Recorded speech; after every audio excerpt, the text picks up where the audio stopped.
Welcome to day 614 of our Web3 journey. I'm Ed Krasenstein here with my twin brother Brian.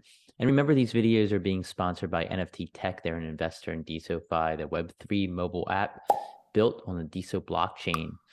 So we actually have quite a bit to talk about today in regards to DSO, but there's also some things that are going on as far as the FTX saga and Sam Bankman-Fried. Brian, do you want to touch on some of those? Yeah, I mean, this whole thing's been a soap opera since it started a few weeks ago. But Sam Bankman-Fried finally gave his first full interview yesterday to a woman named Tiffany Fong and learned quite a bit from it. Whether everything he said was true or not, who knows? But I think he gave some more insight into what happened, some of his background and all of that. But I think I want to just touch on a few of the highlights that I found really interesting. His biggest regret was filing for bankruptcy so quickly. He said that within 8 minutes of filing for bankruptcy, he received a $4 billion funding offer. He said that he was coerced into filing so quickly in order to help FTX US, which is like a separate entity of sorts. But FTX US had enough capital to survive, he said. So that was interesting. Whether he actually got an offer of $4 billion, who knows? But I found that interesting. He said that I remember like within those first few days, there were a lot of really odd transactions happening from the Bahamas. And people were like, what's going on? Is he stealing money? He said that he prioritized withdrawals from the Bahamas because he didn't want to piss people off in the country where his business was located. And he also lives there. So, I mean, that does make kind of a lot of sense. Whether it was the right thing to do or not, that's to be debated. Here's another interesting tidbit from the interview. And I know there's been a lot of conspiracy theories and rumors floating about Sam Bankman-Fried donating debt to Democrats and why he did it and what was involved and was anything shady going on. But he said that not only did he donate $40 million to Democrats, but he donated nearly the same amount to those on the other side of the aisle, Republicans. But he said that he didn't disclose those. He didn't make those donations public because he feared that the media would attack him because the media is more liberal, according to him. I haven't seen filings to indicate this, but that does make sense as well to me. I think there's a lot of misinformation out there regarding his donations to political candidates. Everybody wants to jump to a conclusion and blame other people for what happened here. And I think the first thing they do is look towards politicians and donations, but it looks like he was donating to both sides. At least he claims he was. And finally, he said that FTX US clients will get one-to-one. So if you had $1 million in FTX US, you will get all that money back. But he said that FTX international clients will likely get around 25% of their holdings back. So if you had $1 million, you likely lost $750,000. And by dealing with this with Mt. Gox, which we're still dealing with to see how much money we get back, we of course lost 60 Bitcoin way back in 2013. Finally, they're going to start giving some money back, but it's only a small fraction. The lawyers eat up a lot of it. I think we're going to get about 15% back from, and I mean, they recovered a substantial amount, but not anywhere close to all of it. Yeah, so he says 1-to-1 and 0.25-to-1, but by the time lawyers get involved and whatever else happens, who knows how low those numbers could actually fall to. And, this is one man saying what he thinks is going to happen. But once, you hit the courts and everything, those numbers could definitely be lowered substantially. And I think they will. Yeah, and I just want to touch on FTX US. He said 1-to-1. I don't know if there's going to be a legal battle with those funds because it is a separate entity. He might be just saying they're fine, don't worry about them, your money is safe, which in that case, you probably don't have to worry about any legal fees or anything like that.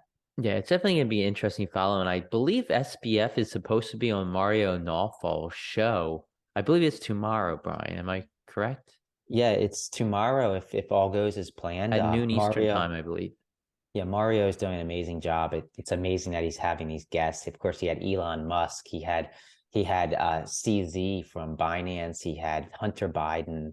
He had Anthony Scaramucci, who worked in the Trump administration. He had so many really important people within this whole ordeal that he's really building a name for himself. And I love that he's on DSO. Yeah, keep up the good work, Mario. So moving on to DSO, Pearl. They've wrapped up their first emerging creators accelerator. We talked about this in the past.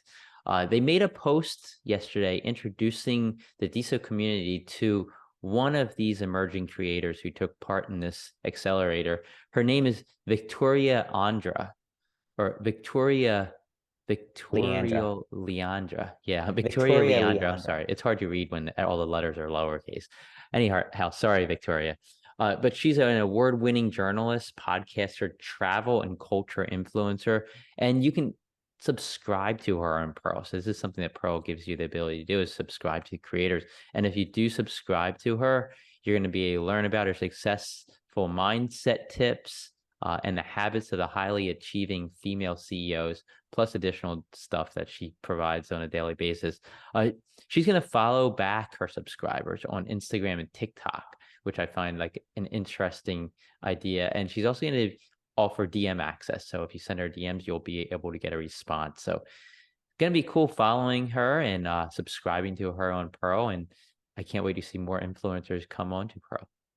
Yeah, I'm really excited about this. And Ed and I are considering how we could maybe utilize this new feature that they're going to be rolling out soon, the subscribe feature. We're almost certainly going to use it. We just haven't decided what way we're going to use it and what we can offer. So stay tuned to that. I'm sure there's going to be a lot of great creators coming on Pearl that you're going to be seeing this model roll out where you can subscribe. It's kind of like a I don't know. I mean, there's so many other platforms out there in Web 2 that this kind of mimics that it should help. It mimics in a very unique way, though.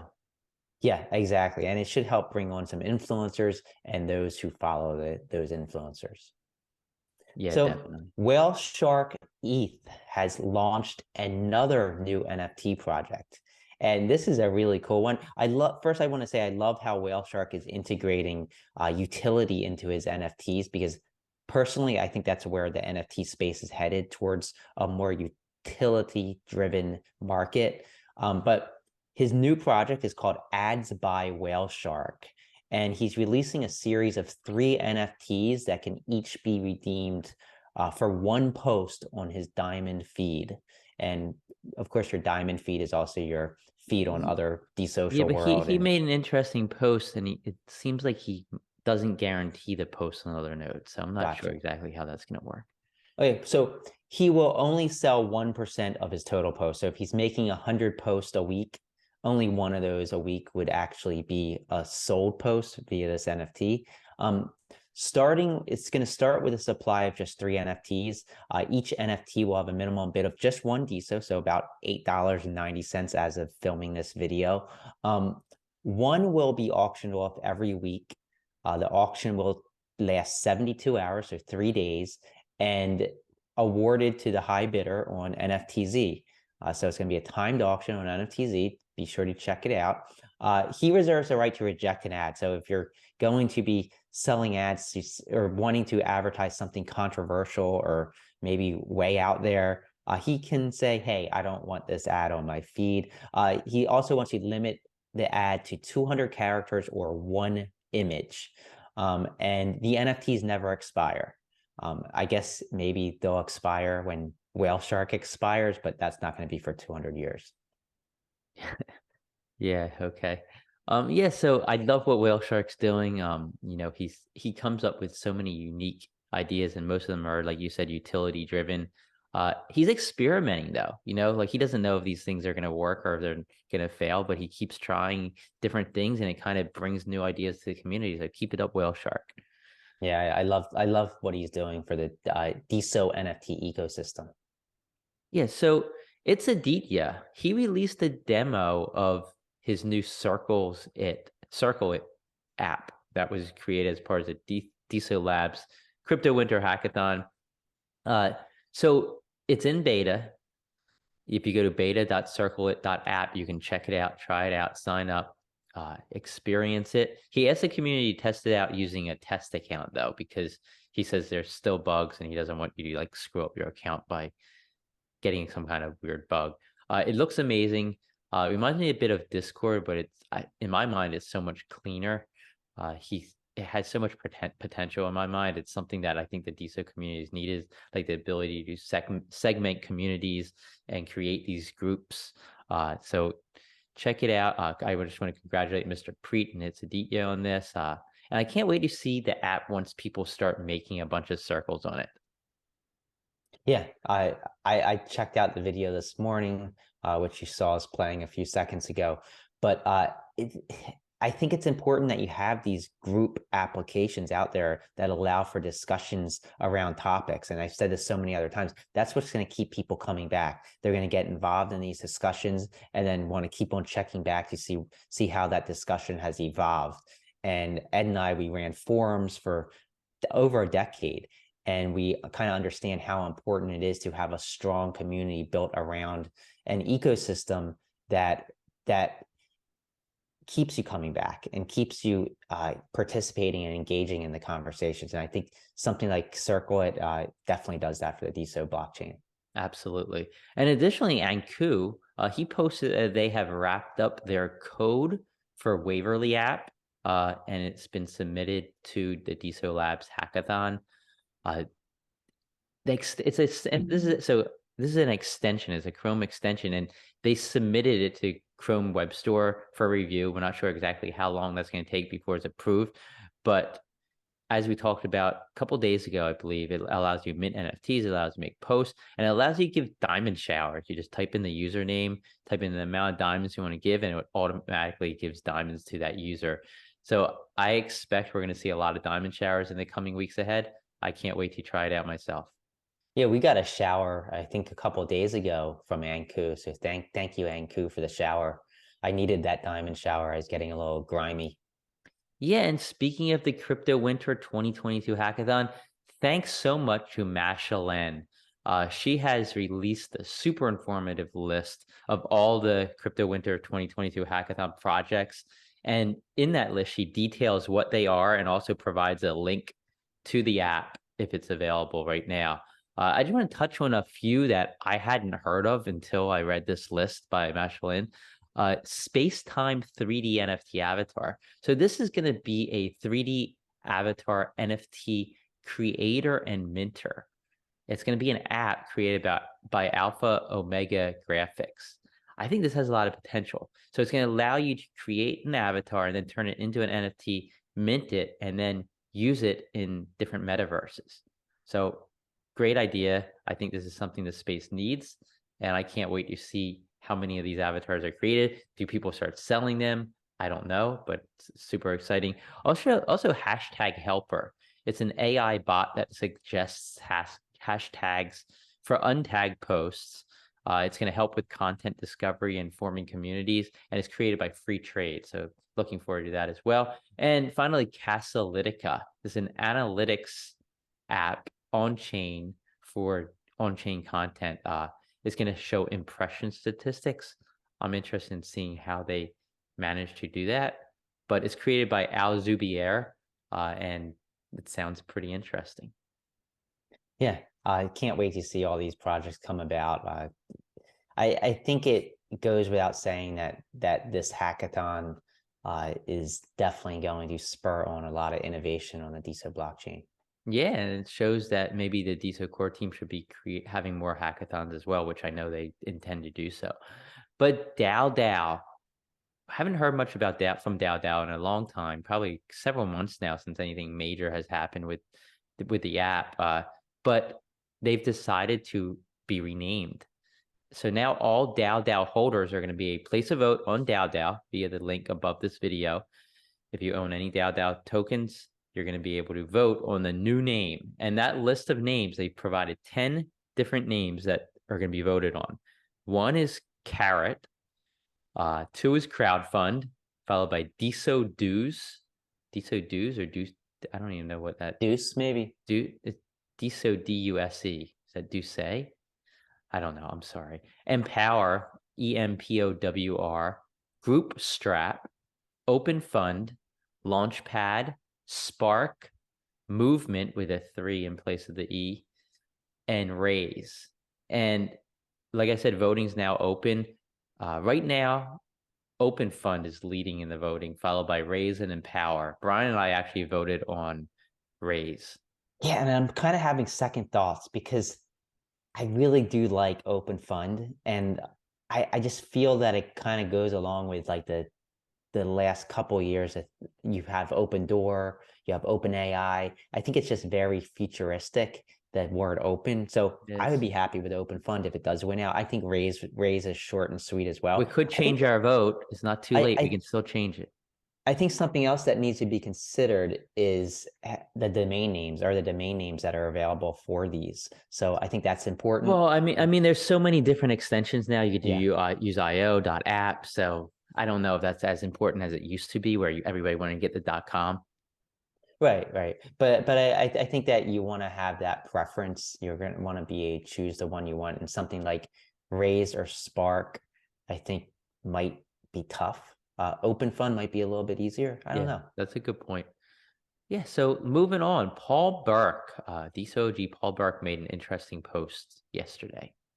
Yeah, so I mean, we talk about Paul Burke a lot. He's a sometimes a skeptic of DSO, or at least he gives a lot of critical feedback about DSO. Some people like it, some people don't. I think it's important that we get it and we talk about it, whether you agree or not. I think that it's not going to harm anything talking about it. And he says that the actual blockchain can only confirm 30 transactions per second. He believes that Natter may have been talking about the mempool when he made his post about this. But according to his calculations, which he outlined in his post, DISO would start rejecting new transactions after only 26 seconds. He also doesn't think the missing post issue we've experienced recently has to do with this. He believes that this was or is a bug of some sort. It's a good thread. Paul Burke provides answers to some of the community's questions. You definitely should check it out. I would love for Nada to respond and just give his feedback on this. I think it's important to have a back and forth conversation, whether you think Paul Burke is playing against you or not. I don't think that's really his intent. And I think it's important that this discussion moves forward so that DSO can continue to improve and also share some insight with the community on why maybe Paul's numbers are not accurate. Well, I mean, they Thanks. could be accurate. We don't know Yeah. if they're not accurate. So, I mean, Paul Burke, he had, like you said, he's been critical, but I think this discourse is very important. And, Paul's giving his opinion on things, but in this case, it appears as though they're more fact than opinion. But I guess it's possible that he's reading into them in a different way that Natter's reading into them. I don't know. But like you said, I think it would be great if Natter could reply and provide his side of things on this. Why did can we really get this huge, massive amount of transactions per second? Or is Paul really correct on this? Or maybe DSO has plans to scale to make it more scalable in the future. I don't know. I do appreciate Paul for making these posts. And I know DJesus commented on our video yesterday asking why we didn't discuss it. We didn't discuss this yesterday because we actually recorded the video before Paul made this post. But I definitely want to touch on it, and everybody check out the thread and provide your feedback, provide your questions, and hopefully Natter or somebody from the core team gets back to Paul and everybody else who's been taking part in this discourse. Yeah, absolutely. So as many of you know, NFTZ is the only place where you can post and view live timed NFT auctions on the DSO blockchain. Just go to nftz.me/auctions and you see all the auctions ending soon. I just want to highlight a few that end in the next 24 hours. Whale Shark ETH, his MWC NFT is going to end tomorrow morning at around 8 a.m. Eastern time. This is an NFT where if you win it, you get a 10-minute meeting with Whale Shark, but you need to own at least 3 before setting up a meeting. So you need at least 30-minute meeting. Check it out. The first bunch have sold. The top bid on this latest one is up to 12 DSO, and DSOFi is winning it. And additionally, Art2Z has some more of his DeSo Joker NFTs up for auction. They end at 7 p.m. Eastern time or so today. Check those out and check out all the other auctions taking place on the DeSo blockchain. Yeah, and I quickly want to get the top NFT bidders on the DeSo blockchain over the last 24 hours, thanks to NFTZ. These people bid on the most NFTs on DeSo in the last day. Dead Metal, followed by Baba Bro, Global Trade Hub, Eat Green Apples, Andreas PZ, OTZ Gallery, Boxer XXX, Insomnia Tutor, Leo J, and Weebos. And the top diamond creators over the last 24 hours, thanks to our friends at Altonbase, these people received the most diamonds or tips on their posts and replies on the DeSo blockchain in the last day. Sean Slater was number 1, followed by Whale Shark ETH, Striga, Boops Boutique, Skin Lover, Weebos, Ides of March, NFTZ, Now and Then, and Miami, Japan.